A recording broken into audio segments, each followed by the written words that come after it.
যেখানে চিকিৎসার পাশাপাশি পুষ্টিকর খাবার হওয়ার কথা রোগীর অধিকার, সেখানে এখন অভিযোগ অনিয়ম, কম দেয়া আর নিম্নমানের খাবারের অভিযোগ উঠেছে। রোগীর থালায় যা থাকার কথা তার অর্ধেকও মিলছে না। পিরোজপুরের ১০০ শয্যা বিশিষ্ট জেলা হাসপাতালের ভর্তি রোগীরা বলছেন, সরকারি বরাদ্দে নির্ধারিত খাবার কখনোই ঠিকমতো পান না। দুপুরে মাছ দেওয়ার কথা থাকলেও প্রায় দিনই মাছের বদলে দেয়া হচ্ছে মুরগি। এই যে খাবারগুলো দিতেছে হসপিটাল থেকে, আজকে একদম নিম্নমানের, খাইতে পারি না। তারপর এখানে যে খাবারের রান্নার যে আপনার মশলা ঠিক মতন দেয় না, গোশের ভিতর কাঁচা থাকে, সবজি যদি দেয় তাহলে তা কাঁচা থাকে। এখানে মাংস দেওয়ার কথা ৬০ গ্রাম, আমাদের সেখানে ৪০ গ্রাম অথবা ৫০ গ্রাম দেয়। পরিবেশও তেমন একটা ভালো না। এই ভিতরে তেলাপোকা হয়, এটা রোগী তো খাইলে আরো অসুস্থ হবে। আমরা এইভাবে খাইতে পারি না, যদি আরো বাড়াই দেয় তাহলে একজন রোগীতে খাইয়ে বাঁচতে পারে। এছাড়াও রোগীর স্বজনদের দাবি, এই হাসপাতালটিতে রয়েছে অস্বাস্থ্যকর পরিবেশ। যে পরিমাণ খাবার আর যে খাবার দিতেছে সেটা রোগীর জন্য মানসম্মত না এবং পর্যাপ্ত পরিমাণও না।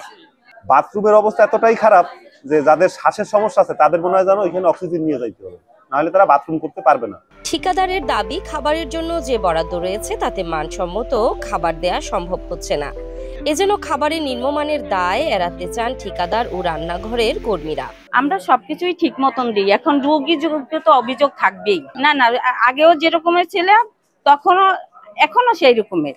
এই যে মাংসটা যখন রান্না করি আমরা কাটি তখন থাকে এক রকমের, রান্নার পরে হয় আর এক রকমের। এক্সট্রিম মশার কয়েল প্ল্যান্ট ফাইবার দিয়ে তৈরি, ডেঙ্গু, চিকুনগুনিয়া বাহি সহ যে কোনো মশার বিরুদ্ধে দেয় এক্সট্রিম সুরক্ষা। পিরোজপুর জেলা হাসপাতালের সকল বিষয়ে স্থানীয় সিভিল সার্জন বলেন, খাবারের অনিয়মের বিষয়ে সত্যতা পাওয়া গেলে ব্যবস্থা নেওয়া হবে, সকল সমস্যার সমাধান করা হবে। কমিটির মাধ্যমে প্রতিনিয়তই মাসে একবার দুইবার আমাদের খাবার মনিটরিং করা হয় এবং যদি আগামীকাল থেকে ইনশাল্লাহ আশা করি, যদি আপনি যে প্রত্যেকটি পয়েন্ট আমি তাদের সাথে আলাপ করবো এবং আগামীকাল থেকে ইনশাল্লাহ আশা করি যে যদি ঘাটতি থাকে সেটা অবশ্যই রিকভারি করা হবে ইনশাল্লাহ।